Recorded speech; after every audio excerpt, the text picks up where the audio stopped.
무릎의 통증을 호소하시는 분들이 많이 늘어나고 있는 것 같습니다. 안녕하세요. 운동하는 물리치료사 박PT입니다. 요새 많은 분들께서 무릎 통증과 관련된 문의를 많이 주고 계시는데요. 그만큼 일상생활에서 무릎의 통증을 호소하시는 분들이 많이 늘어나고 있는 것 같습니다. 우리가 나이가 들어감에 있어서 관절은 지속적으로 퇴행이 될 거고, 그렇죠? 그리고 관절 내에 위치한 연골들은 점차적으로 닳게 될 겁니다. 그것들을 적시에 우리가 올바르게 관리하지 않으면 우리가 나이가 들어감에 있어서 무릎의 인공관절 치환술이라든지 또한 이 무릎의 줄기세포 삽입술이라든지 여러 가지 인공적인 치환물로 대체해야 되는 이러한 경우가 발생될 수 있기 때문에 무릎을 잘 알고 잘 관리하는 게 굉장히 중요하다고 여러분께 말씀드릴 수 있겠네요. 그래서 오늘은 무릎의 통증을 유발시키는 질환 중에 하나인 무릎의 연골 연화증에 대해서 알아보고 그것들을 케어할 수 있는 방안에 대해서 몇 가지 팁을 전달해 드리도록 할게요. 자, 우선 보시면 제가 오늘은 레토님의 이 다리를 살짝 빌려왔는데 우선 감사 인사를 드리고요. 자, 보시면 인체에서 가장 길고 튼튼한 넙다리뼈가 있죠. 이 넙다리뼈 아래쪽에 정강뼈가 있고요. 그리고 넙다리뼈 위쪽에 여기 보시면 무릎뼈가 이렇게 위치하고 있습니다. 삼각형 모양의 무릎뼈가 위치를 하고 있어요. 그래서 우리가 무릎을 굽혔다 폈다 할 때 이 무릎뼈는 위아래로 잘 움직여 줘야 되는데요. 만약 여러 가지 근육들의 불균형이나 그렇죠? 여러 가지 원인들에 의해서 이러한 무릎뼈가 제 위치에 있지 않고 이 무릎이 굽혔다 펴지게 된다면 이 무릎뼈 안쪽에 위치한 연골들은 지속적으로 닳고 그렇죠? 스트레스를 받으면서 통증이 발생될 수 있습니다. 우리 넙다리뼈 위쪽에 위치한 여러 가지 대퇴 근육들이 있는데요. 이 근육들이 각계 방향으로 본인들의 역할을 잘 수행해 줘야 하는데요. 우리가 일반적으로 이 대퇴부 바깥쪽에 위치한 근육들이 굉장히 타이트해지는 경우가 많이 있습니다. 예를 들어서 대퇴근막장근이라는 근육, 그리고 대퇴부 근육 중 외측 강근이라는 근육들이 굉장히 많이 타이트해지는 경우가 있고요. 그리고 이 안쪽에 위치한 이 내측 광근이라는 근육은 또 약화되는 경우가 있습니다. 그렇게 되면은 이 바깥쪽에 위치한 근육들이 타이트해지면 이 무릎뼈를 바깥쪽으로 이렇게 당겨오게 되는데요. 이 당겨진 상태에서 무릎이 굽혔다 폈다 하게 되면 이 무릎 안쪽에 위치한 이 연골들에서 또한 스트레스를 받고 이게 불이 날 수 있습니다. 그러면서 통증이 발생될 수 있죠. 그렇기 때문에 일반적으로 우리가 바깥쪽 근육들은 조금 릴리즈, 이완시킬 필요가 있고요. 이 안쪽 근육들, 주로 이 내측 광근이라는 근육은 조금 강화시켜서 이 무릎뼈를 제 정상에 이 본래 위치에서 움직일 수 있도록, 본래 위치에서 제 역할을 할 수 있도록 만들어주는 게 굉장히 중요하다고 말씀드릴 수 있습니다. 자, 이 내측 광근에 대해서 한 가지 더 설명을 해드리면, 자, 내측 광근이라는 근육은 무릎이 펴질 때 한 30도 정도부터 0도까지 무릎에 이렇게 펴지는 과정에서 이 내측 광근이라는 근육이 작용을 하게 되는데요. 이때 여러분께 한 가지 말씀드리고 싶은 건 이 무릎이 쭉 펴지는 과정에서 이 내측 광근이 작용을 하면 이 넙다리뼈 아래쪽에 위치한 이 정강뼈가 살짝 바깥쪽으로 회전되는 이러한 해부학적인 형상을 지니고 있습니다. 그래서 그것들을 알고서 우리가 트레이닝에 접목을 시켜야 훨씬 더 효율적인 운동이 될 수 있겠죠. 그래서 지금부터 저와 함께 기능적인 마사지와 또한 기능적인 트레이닝을 함께 진행해보는 시간을 가져보도록 하겠습니다. 자, 그럼 저와 함께 가보도록 할게요. 자, let's go. 자, 첫 번째로 이 대퇴부 앞쪽과 바깥쪽에 위치한 근육들에 대한 마사지를 진행을 할 건데요. 저희는 이 전완부를 좀 이용할 거예요. 자, 그래서 이 배꼽 라인부터 진행을 해 주실 건데요. 따봉을 한 상태에서 그대로 이 허벅지 가장 깊숙이 위치한 근육부터 가볍게 이렇게 전완부를 대주시고요. 그 상태에서 반대쪽 손을 얹어서 그대로 압박을 해주셔도 괜찮아요. 들이마시고 내뱉고 깊은 호흡을 해주셔도 괜찮고요.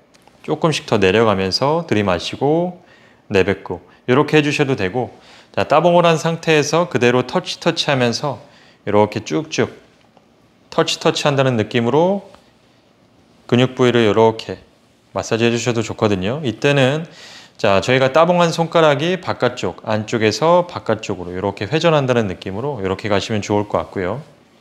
이 대퇴부 앞쪽 그리고 바깥쪽의 이 외측 광근까지 체중을 실어서 지그시 10에서 15회 꼼꼼하게 이렇게 반복해 주시면 좋을 것 같고요. 만약 집에 이 마사지 볼이나 테니스 볼이 있는 분들은 이 마사지 볼을 이용하셔도 좋습니다. 자, 이렇게 가볍게 터치해 주셔도 되고요.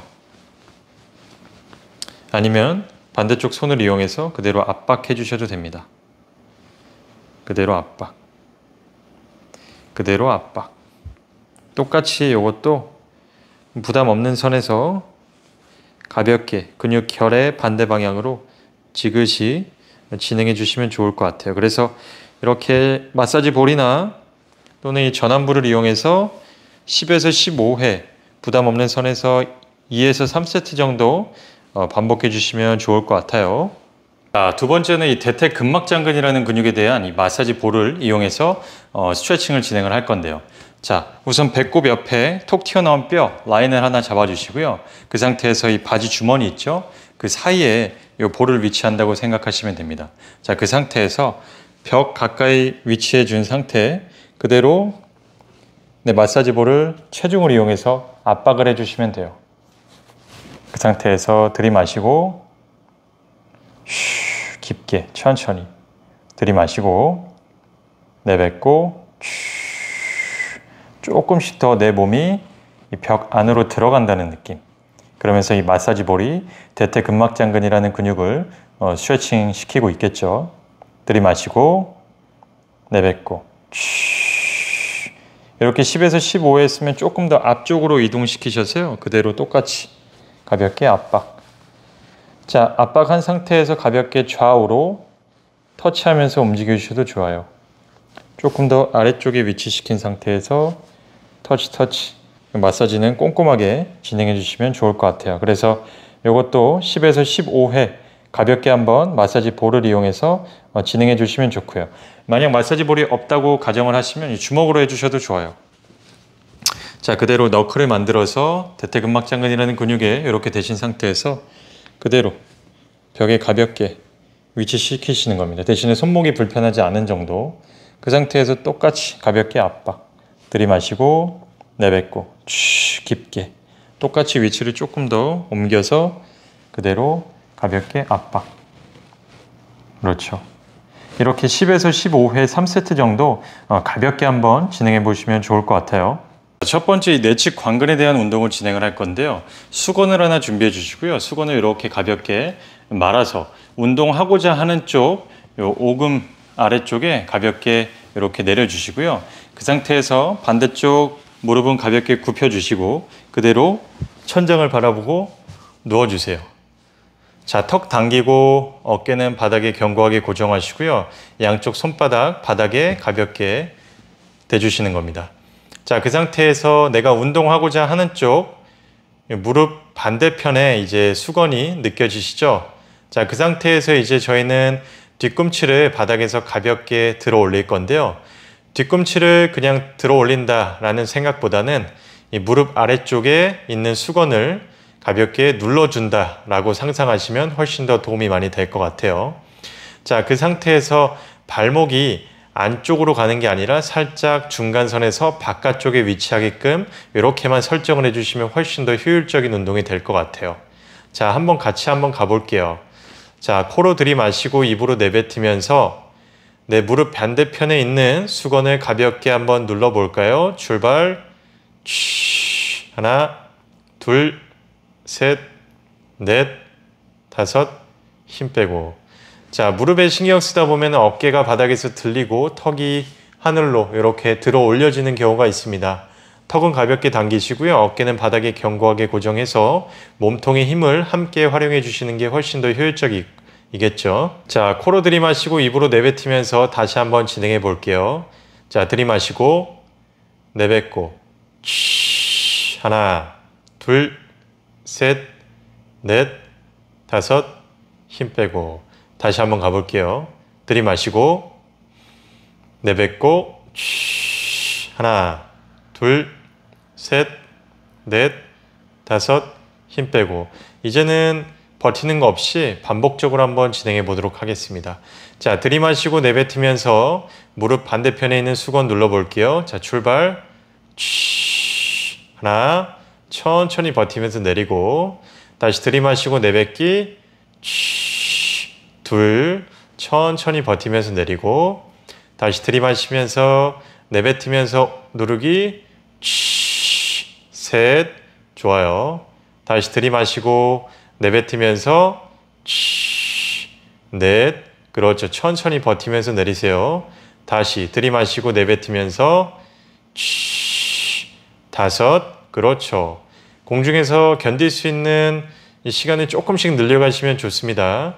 다시 들이마시고 내뱉으면서 자, 하나만 더 해볼게요. 천천히. 자, 들이마시고 내뱉기, 지그시 누르고, 그렇죠. 천천히 버티면서 내리고. 이렇게 15에서 20회 가볍게 통증이 없는 범위 내에서 진행해 주시면 좋을 것 같아요. 자, 두 번째는 의자에 앉아서 진행하셔도 되는데요. 자, 의자에 앉은 상태에서 벽을 이용해 주시면 좋습니다. 벽에 가볍게 기댄 상태에서 의자에 앉아 주시고요. 그 상태에서 운동하고자 하는 쪽 다리를 그대로 쭉 펴주시는 거예요. 천천히 내렸다가 들이마시고 내뱉으면서 발목에 힘은 많이 주지 마시고요. 그대로 무릎 위쪽에 있는 근육들에 집중하면서 들이마시고 내뱉으면서 그대로 올라가서 가볍게 내 발이 살짝 바깥쪽으로 돌아간다는 느낌, 이 느낌을 한번 느껴보시면 좋거든요. 다시 들이마시고 천천히 버티고 내려와서 자, 올라가 볼까요? 하나, 다시 둘, 좋아요. 다시 셋, 좋아요. 다시 넷, 천천히. 다시 다섯, 이때도 벽에 이제 등이 붙어 있지 않은 상태라고 하면 허리가 이렇게 굽을 수 있기 때문에 허리에 이런 부상에 노출이 되는 겁니다. 그렇기 때문에 벽에 기댄 상태에서 동작을 진행해 주시는 게 좋고요. 이렇게 15에서 20회 3세트 부담 없는 선에서 진행해 보시면 좋을 것 같아요. 자, 마지막으로 걸음걸이를 활용한 내측관근에 대한 운동을 진행할 건데요. 평상시에 저희가 굉장히 많이 걷죠. 이 걸을 때 무릎이 이렇게 펴지는 단계에서 무릎이 이렇게 쭉 펴지는 단계에서 이 내측관근이 굉장히 많이 활용이 되는데요. 이러한 패턴을 이용을 해서 운동을 진행을 해볼 겁니다. 자, 저는 오른쪽 내측관근에 대한 운동을 한다고 진행을 하고 동작을 보여드리도록 할게요. 우선 벽 앞에 가볍게 서주시고요. 오른쪽 운동하고자 하는 쪽 다리는 살짝, 자, 뒤에서 보시면 이렇게 살짝 벌려서 발바닥을 지면에 견고하게 고정해 주시고요. 반대쪽 다리는 가볍게 굽혀 주시는 거예요. 그러니까 펜싱 자세가 되겠죠. 자, 그 상태에서 상체의 움직임을 활용한 이 내측관근에 대한 운동을 진행을 할 건데, 자, 그 상태에서 자, 오른손을 쭉 뻗어서 벽을 가볍게 밀어보세요. 자, 따봉을 한 상태에서 오른손을 쭉 밀어서 벽을 가볍게 밀어보세요. 그러면 내 오른쪽 내측관근이 굉장히 많은 일을 하는 걸 느끼실 수 있어요. 자, 요걸 먼저 느껴보시고요. 자, 이 느낌을 느끼셨으면 이제 동적으로 한번 진행을 해보는 거예요. 자, 들이마시고, 자, 들이마시고 손을 쭉 뻗으면서 상체가 살짝 회전되는 느낌. 들이마시고, 다시 대신에 내 운동하고자 하는 쪽 다리는 계속 지면에 견고하게 고정을 해주시는 겁니다. 자, 들이마시고 달리기, 천천히 몸통이 가볍게 이렇게 숙여지면서 회전된다고 상상해 주시면 돼요. 들이마시고 천천히 들이마시고 돌아올 때도 운동하고자 하는 쪽 발바닥은 지면에 견고하게 누르면서 들이마시고 이렇게 15에서 20회 가볍게 진행해 보시고요. 이게 만약에 통증이 있다라고 하시면 자세를 먼저 만드신 상태에서 아까 제가 첫 번째 말씀드렸던 가볍게 벽을 미는 단계, 이 단계에서만 진행을 하셔도 충분히 효율적인 운동이 되니까요. 이 단계로 15에서 20회 정도 3세트 가볍게 반복해 주시면 도움이 될 것 같아요. 자, 오늘은 무릎의 연골 연화증에 대해서 알아보는 시간을 가져보았고요. 이것들을 케어할 수 있는 방법에 대해서 몇 가지 팁을 전달해 드리는 시간을 가져보았습니다. 위 영상 꼭 참고하셔서 통증 없는 그리고 건강한 무릎을 만들어 나가시는데 조금이나마 도움이 되셨으면 좋겠습니다. 지금까지 시청해 주셔서 진심으로 감사합니다.